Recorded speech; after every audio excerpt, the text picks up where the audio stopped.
ఎలాగైనా హిట్ కొట్టాలి అనే కసితో ముగ్గురు హీరోలు చేసిన ప్రయత్నం కూడా నిరాశ కలిగించేలా ఉంది. మంచు మనోజ్, నారా రోహిత్, బెల్లంకొండ శ్రీనివాసులు చేసిన భైరవం చిత్రం పెట్టిన పెట్టుబడిలో కేవలం 50% మాత్రమే రికవరీని సాధించింది. అయితే 2 రోజుల్లో ఈ మూవీ థియేట్రికల్ రన్ పూర్తి చేసుకుంటుందని ట్రేడ్ వర్గాలు భావిస్తున్నాయి.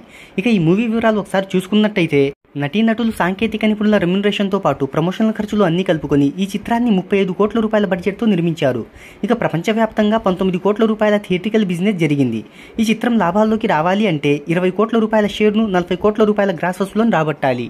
మల్టీస్టారర్ చిత్రానికి తొలి రోజు ఇండియాలో 2.6 కోట్ల ఓపెనింగ్స్ని రాబట్టగా, రెండవ రోజు 2.4 కోట్లు, మూడవ రోజు 2.4 కోట్లు, నాలుగవ రోజు 1.21 కోట్లు, ఐదవ రోజు 69 లక్షలు, ఆరవ రోజు 53 లక్షలు, ఏడవ రోజు 40 లక్షల చొప్పున మొత్తం తొలి వారంలో ఈ చిత్రం 10.23 కోట్ల వసూలను రాబట్టింది.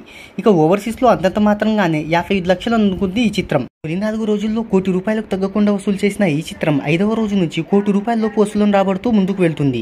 ఇక 8వ రోజు శుక్రవారం ఓవరాల్గా 16.91% థియేట్రికల్ ఆక్యుపెన్సీని నమోదు చేసుకుంది. ఇక 8వ రోజు ఈ చిత్రం ఇండియా వైడ్గా 52 లక్షల వసూలను రాబట్టింది.